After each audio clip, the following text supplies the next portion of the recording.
Now, you may be wondering, hey, he just kind of skimmed over that little part about the blacks mating with the Chinese to produce the Red Indian. Well, I'm gonna attack that right now. You may be wondering, were there even blacks in China? And the answer to that is yes. There were indeed blacks in ancient China. The skeletal remains from southern China are predominantly Negroid. The people practiced single burials, which is an African ritual. In northern China, the blacks founded many civilizations. The three major empires of China was the Jia dynasty, the Shang Yin dynasty, and the Zhao dynasty. The Zhao dynasty was the first dynasty founded by the Mongoloid people in China, called the Hua. The founders of the Jia and the Shang came from the fertile African crescent by way of Iran. Chinese civilization began along the Yellow River. Here the soil was fertile, and black Chinese farmers grew millet 4,000 years ago, and later soybeans.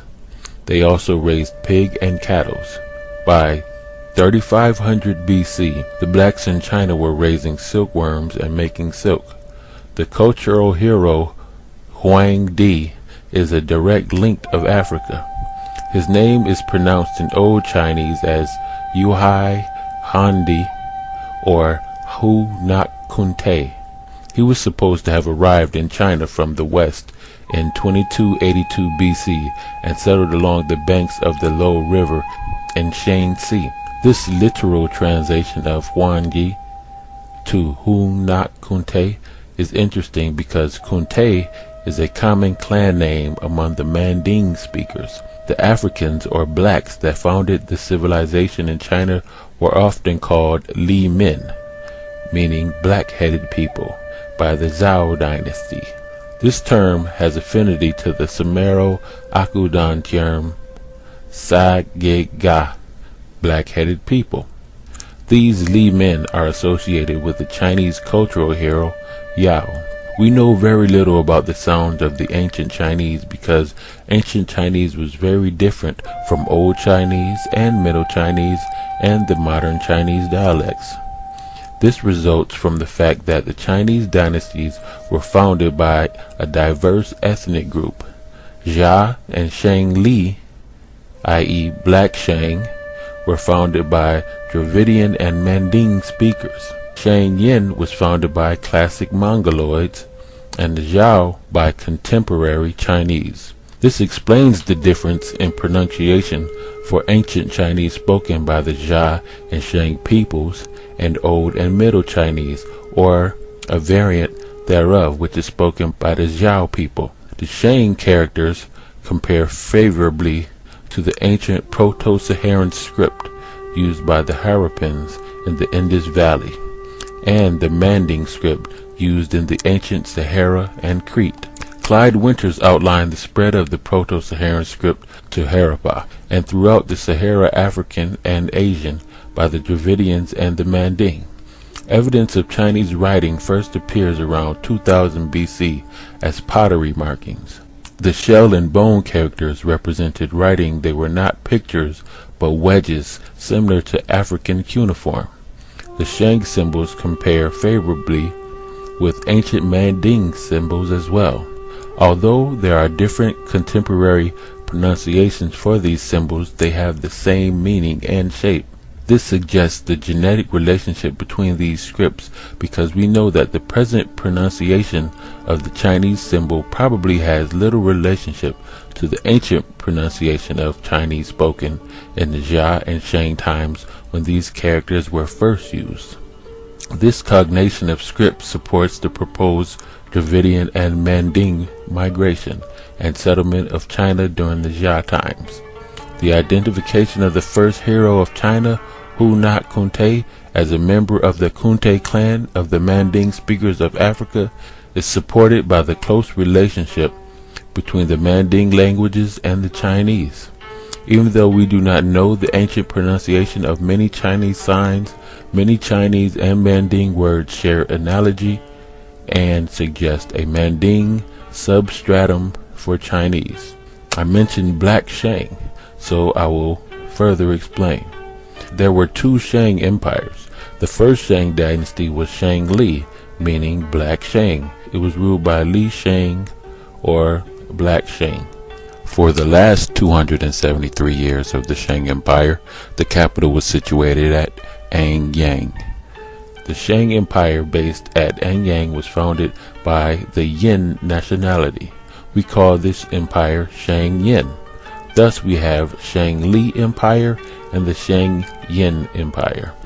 The Yin were classical Mongoloid people related to the Thai and other small Mongoloid Austronesian-speaking people situated in Southeast Asia.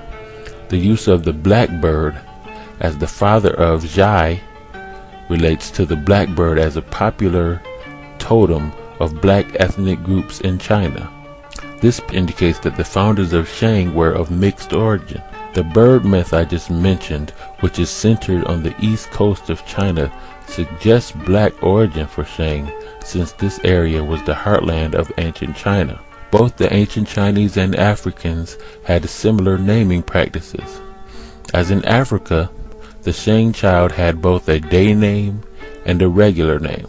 The Shang child was named according to the days of the sun on which he was born. There were 10 days in each sun. These days are called the 10 celestial signs. In the mulberry tree tradition, one day 10 suns rose from a mulberry, and the archer Yi shot them down. He actually only shot 9 down. The suns in reality were birds. The bird myth refers to the blackbirds that founded the Shang dynasty. The fact that only one of the 10 birds survived the arrows of the archer of Yi may be related to the unification of the 10 clans of the Shang dynasty. The reference to blackbirds in the Chinese literature relate to the African origin of the Shang rulers. The use of the term blackbird relates to the fact that these blacks had a bird as their totem. There is a similar account in Native American history, where the blackbird rescues the red bird from the white bird, which retreats back into the caves.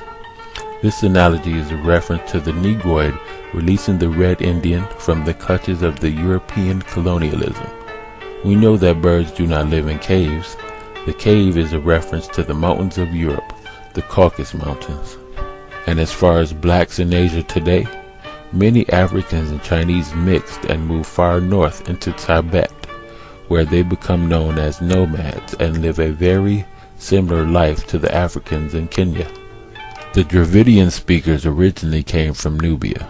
They were related to the Sea Group people. The Shang culture was founded by the Kushites, thus the name Yi, meaning great bowman, thus corresponding to Stu, the name for the founders of the Tat Seti, the first monarchy in history. The Yi seem to have lived in both North and South China. Fu Sut Nin in Yi His Tunga Shao makes it clear that the Shang culture bearer remained allied to the rest of the Yi people who lived in southern China. The founders of Jia are usually referred to as Yue as opposed to Yi. It would appear that most of Yi were Dravidian speakers, while Yue were Manding speakers. The first Shang king of Zhuan Wang, meaning black king, Zhuan means black. He was called Zhuan Di, meaning black emperor. The founder of the Shang dynasty was called Zhuan Nao, meaning black bird. Another Shang king was called Zhuan Mu, meaning black oxen. And the list goes on and on